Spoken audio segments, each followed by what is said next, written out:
There is a number that quietly separates people who build wealth from people who spend their entire lives reacting to money. It is not $1 million. It is not 100,000. It is 10,000. And almost nobody talks about it because it sounds too small to matter. You are 27. You earn $52,000 a year. Rent, car payment, groceries, the subscription you forgot to cancel. Every 2 weeks, the paycheck lands, and by day 10, it is almost gone. Not because you are reckless, you just exist.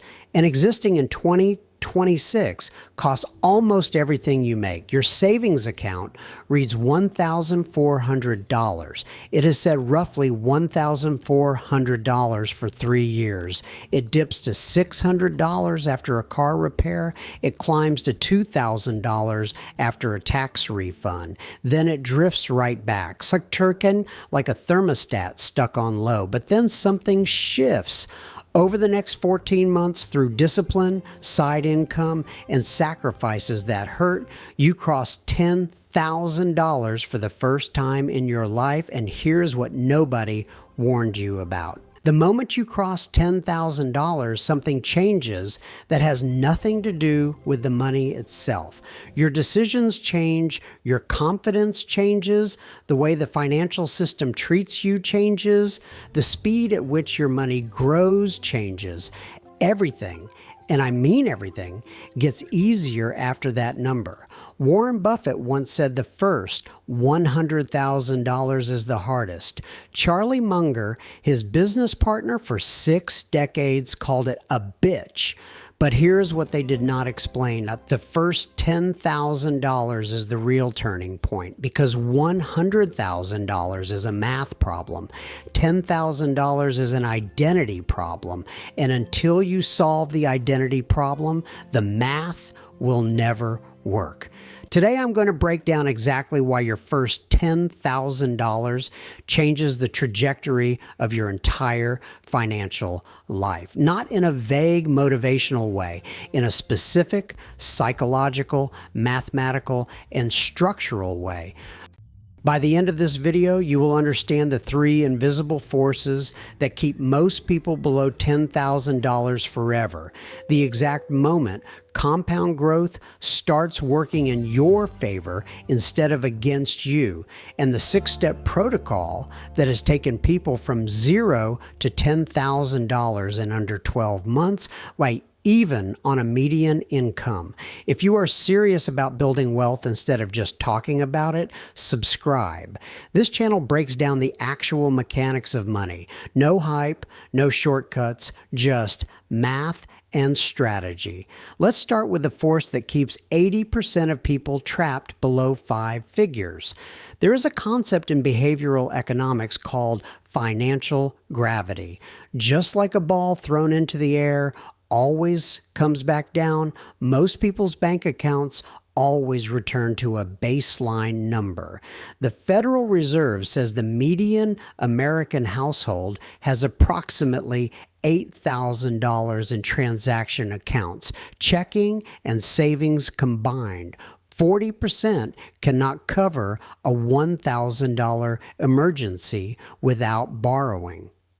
Not because they have never earned enough. Many have had $5,000 or $8,000 saved. The money just left because the system is built to pull it out of your hands. Here is how the gravity works.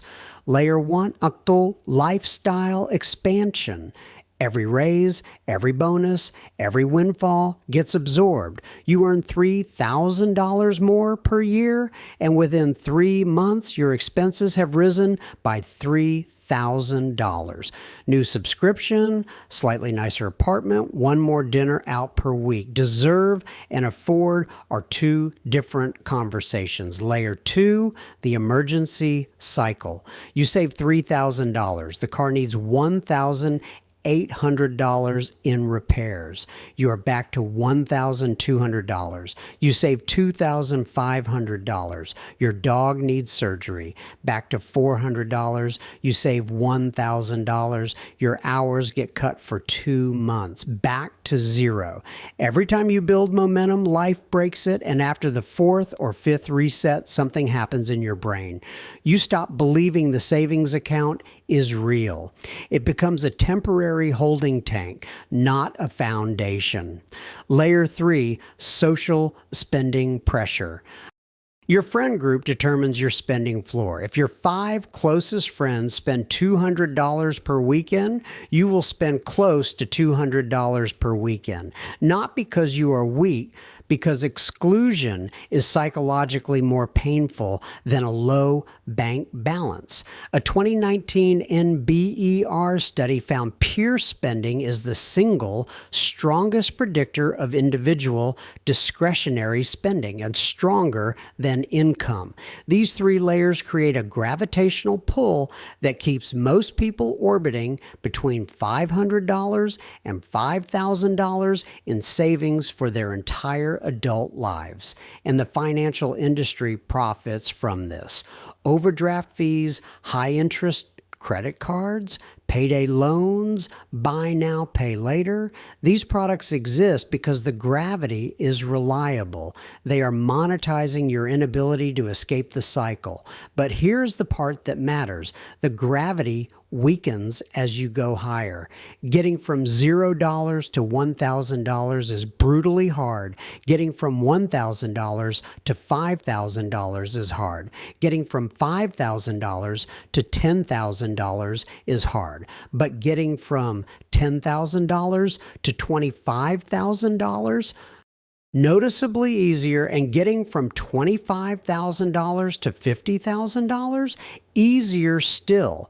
Not because you are earning more, because the psychological and structural forces change once you cross the threshold. And that brings us to what actually happens in your brain when you hit $10,000, because this is where the real shift begins, and it has almost nothing to do with dollars. Psychologists have a concept called financial self-efficacy. It is the belief that you are capable of managing money successfully. It sounds simple, but it is the single most predictive factor in long-term wealth building. More predictive than income, education, or even starting capital. Most people who have never had $10,000 saved do not actually believe they can have $10,000 saved. Consciously, they know it is possible, but subconsciously, the level that drives 90% of daily decisions, they believe money is something that happens to them, not something they control. If every experience you have had with money involves scarcity and anxiety, your brain encodes money as a threat, not a tool. And when money is a threat, you spend it quickly to relieve the anxiety.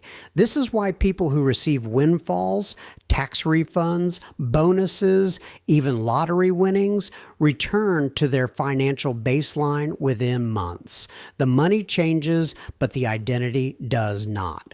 Crossing $10,000 is the first time most people experience financial surplus long enough for it to rewire their identity.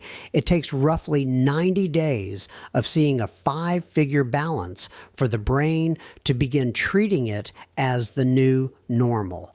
After 90 days, you stop checking obsessively. You stop expecting it to disappear. You start making decisions from a place of stability instead of scarcity. And those decisions are fundamentally different. From scarcity, you buy the cheapest option that solves the immediate problem. From stability, you buy the option that costs more upfront but saves money over 5 years.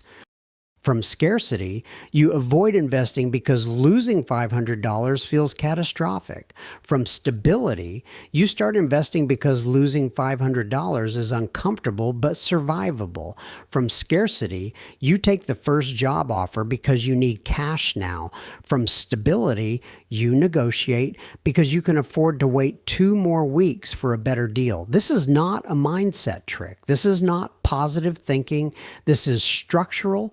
The $10,000 in your account literally changes the quality of every decision you make for as long as it is there. And better decisions compound just like interest. But the psychological shift is only half the story, because there is a mathematical reason why $10,000 is the ignition point, and it involves a force so powerful that Einstein allegedly called it the eighth wonder of the world. Let me show you why compound interest is almost useless below $10,000 and almost unstoppable above it. If you have $1,000 invested and it returns 10%, you gain $100, not life-changing. In a bad year, you lose $200 and wonder why you bothered. Everyone tells you to start investing early. Time in the market beats timing the market. All true, all mathematically correct, and all psychologically irrelevant when the numbers are this small. Humans respond to tangible results. At $1,000, the results are invisible. Now watch what happens at $10,000. $10,000 in a high-yield savings account at 5% earns $500 per year.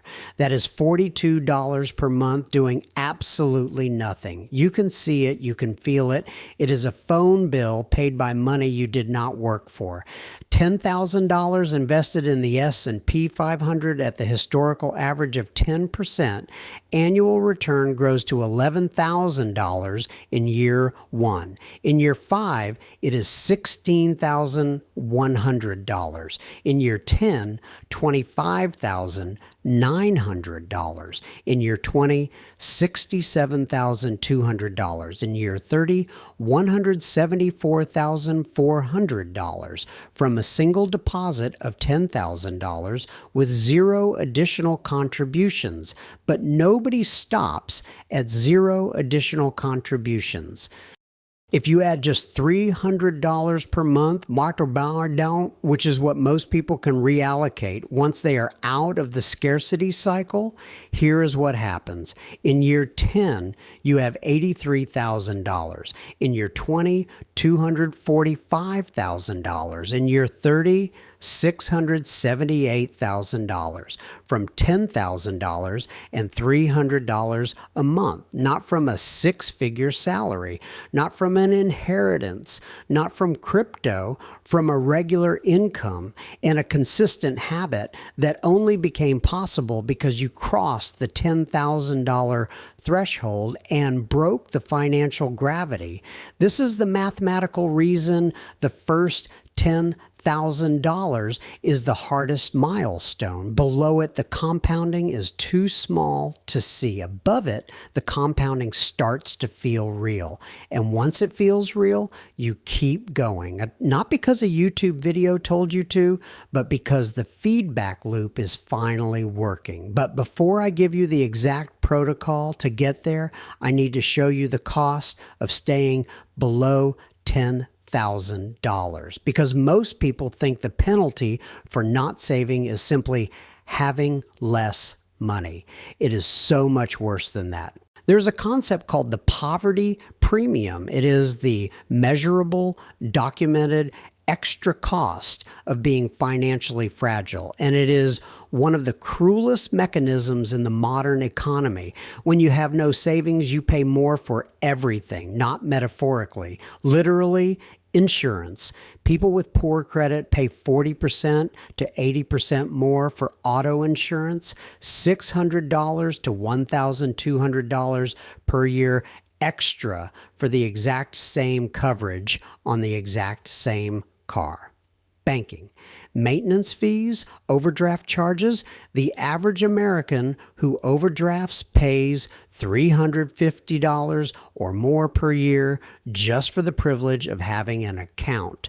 Credit. No emergency fund means unexpected expenses go on credit cards at 24.7% APR. A $2,000 car repair paid off over 18 months costs you $2,480. That extra $480 is a direct tax on not having savings. Housing.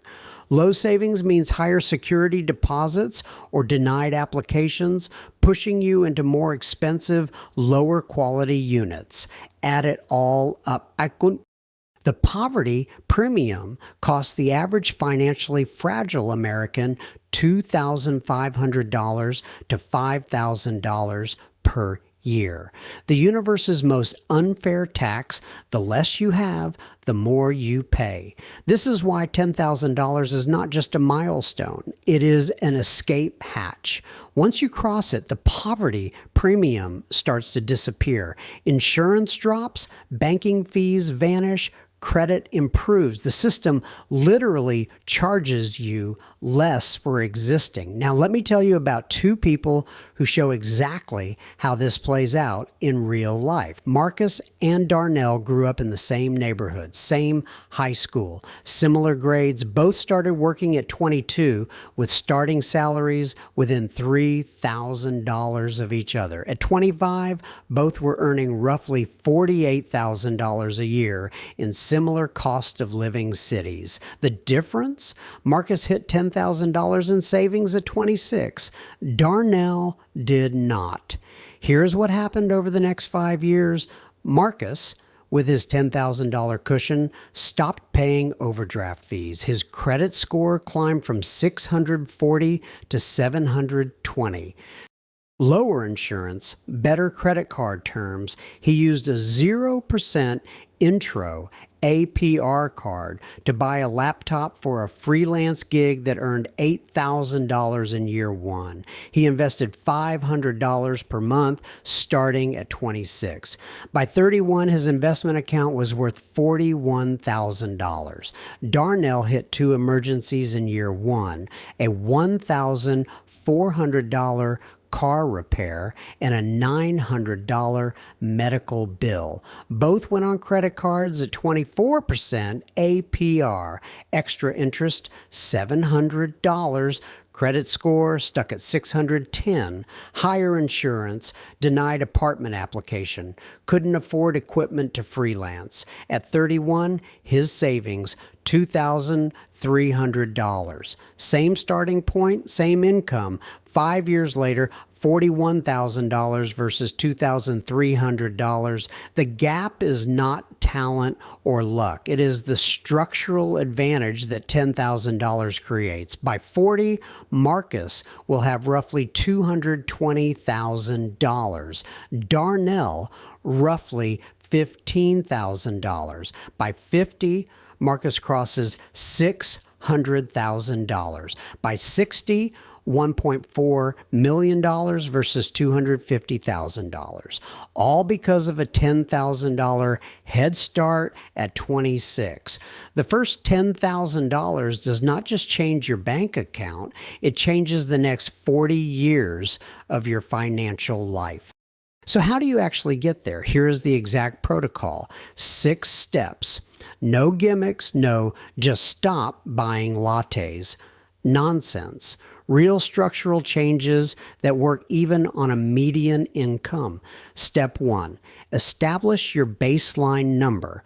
Open your bank statement from the last 3 months. Add up every dollar that left your account. Divide by 3. That is your real monthly spend. Not what you think you spend, not what you budgeted, what you actually spent. For most people, this number is 10% to 30% higher than they expect. You cannot fix what you cannot see. This step takes 30 minutes and it will shock you. Step 2, identify the 3 biggest leaks. In your spending data, find the 3 categories where you spent the most beyond necessities.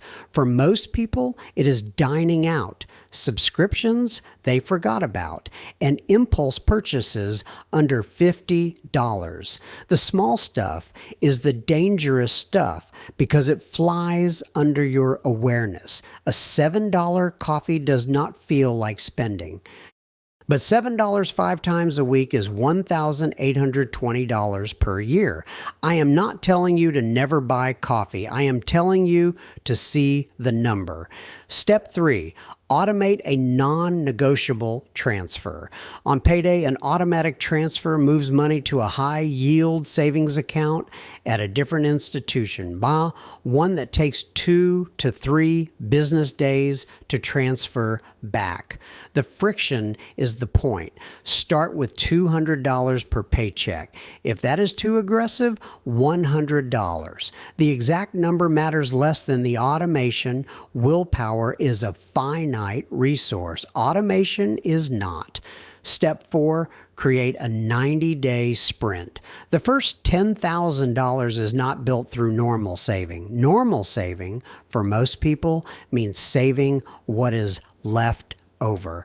And what is left over is usually nothing. You need a sprint, a defined period of aggressive, intentional focus. For 90 days, you cut everything non-essential. No dining out, no new clothes, no upgrades. You meal prep. You cancel subscriptions you can live without for 3 months. You sell things you do not use, old electronics, clothes, furniture. The average American household has $3,000 to $5,000 in sellable items they never touch. This is not a permanent lifestyle. This is a sprint, like training for a race. It ends, but by the time it ends, you have built momentum that is hard to stop. Step 5, add a temporary income stream. The math is simple. There are only 2 levers: spend less or earn more. In a 90-day sprint, doing both simultaneously is what creates the acceleration. A side income of $500 to $1,000 per month, freelancing, tutoring, driving, selling a skill online adds $4,500 to $9,000 in 90 days. Combined with aggressive savings from your main income, this is how people go from $2,000 to $10,000 in under a year. This is not about building a business. It is about trading hours for dollars in a focused, temporary way to reach a specific target. Getting to the threshold requires a burst of effort that normal budgeting cannot provide. Step 6. Protect the number. This is the step most people skip, and it is the reason most people who reach $10,000 fall back below it. You need rules, written rules, not guidelines. Rules. Rule 1, the savings account is not for wants. It is for genuine emergencies only. Job loss, medical bills, critical car repairs, not a vacation, not a sale, not a great opportunity. If you have to ask whether it counts as an emergency, it does not. Rule 2, rebuild immediately. If an emergency pulls you below $10,000, the sprint restarts.